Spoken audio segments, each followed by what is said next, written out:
മെസ്സിയും അർജന്റീനയും ഒന്നും ഇവിടെ വരാൻ പോകുന്നില്ല എന്ന് പറഞ്ഞതിൽ നിന്ന് മെസ്സി ഇവിടെ വന്നിട്ട് എന്തിനാ, ആ പൈസയ്ക്ക് ഇവിടെ നല്ല സ്റ്റേഡിയം പണിയാമല്ലോ എന്ന് മാറ്റി പറയുന്നവർ ഇപ്പോഴുമുണ്ട്. മെസ്സി വന്നാൽ ഉണ്ടാകാവുന്ന നേട്ടങ്ങൾ എന്തൊക്കെയാണെന്ന് നോക്കാം. മത്സരം കാണാനായി നമ്മുടെ നാട്ടിലെ ആരാധകർ മാത്രമല്ല മറ്റ് സംസ്ഥാനങ്ങളിൽ നിന്നും ആളുകൾ വരും. താമസം, ഭക്ഷണം, ഗതാഗതമൊക്കെ ഉപയോഗിക്കുമ്പോൾ ലോക്കൽ ബിസിനസ് ബൂസ്റ്റായി എക്കോണമിക്ക് നേട്ടമുണ്ടാകും. പ്രധാനപ്പെട്ട ബ്രാൻഡുകൾ സ്പോൺസർ ചെയ്യുന്നത് കായിക മേഖലയ്ക്ക് നേട്ടമുണ്ടാകും. ഗ്ലോബൽ മീഡിയ ഒക്കെ മത്സരം കവർ ചെയ്യുന്നത് റവന്യൂ ഉണ്ടാക്കും.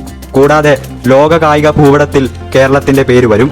ഒരു ടൂറിസ്റ്റ് സ്പോട്ട് എന്നതിനുപരി വലിയ സ്പോർട്സ് ഹോസ്റ്റ് എന്ന രീതിയിൽ അന്താരാഷ്ട്ര മാധ്യമങ്ങളുടെ ഹെഡ്ലൈൻ വരും. വിദേശ രാജ്യങ്ങളിൽ നിന്നുവരെ മത്സരം കാണാൻ ആളുകളെത്തും. കേരളത്തെ പറ്റി ഇന്റർനെറ്റിൽ കൂടുതൽ വിദേശികൾ തിരയും. ഇത് ടൂറിസത്തിന് നല്ലതാണ്. മെസ്സി വന്ന നാടിനെക്കുറിച്ച് തിരഞ്ഞു നോക്കുമ്പോൾ ഇവിടുത്തെ ബീച്ചും ബാക്ക് വാട്ടറും ഒക്കെ ടൂറിസ്റ്റുകൾ കൂടുതലായി അറിയും. മത്സരം വിജയകരമായി നടന്നാൽ ഭാവിയിൽ ഇനിയും അന്താരാഷ്ട്ര മത്സരങ്ങളും ടൂർണമെന്റുകളുമൊക്കെ കേരളത്തിൽ നടന്നേക്കാം. ഫുട്ബോളിന്റെ കാര്യത്തിൽ കേരളം പാഷണേറ്റാണ്. എങ്കിലും അർജന്റീനയുടെ മത്സരം സൃഷ്ടിക്കുന്ന ആവേശം കുട്ടികളെയും യുവതീ-യുവാക്കളെയും കൂടുതലായി ഫുട്ബോളിലേക്ക് ആകർഷിക്കും. അക്കാഡമികൾ വളരും. സമയം ഇനി കുറച്ചേ ഉള്ളൂ എങ്കിലും കൊച്ചിയിലെ സ്റ്റേഡിയം നവീകരിക്കപ്പെടും. ടർഫ് ക്വാളിറ്റിയും സീറ്റിംഗും ലൈറ്റിംഗും ഒക്കെ മെച്ചപ്പെടും. ഇതിഹാസ താരത്തെയും മറ്റ് കളിക്കാരെയും നേരിട്ട് കാണാനുള്ള ലക്ഷക്കണക്കിന് ആളുകളുടെ സ്വപ്നം നടക്കും.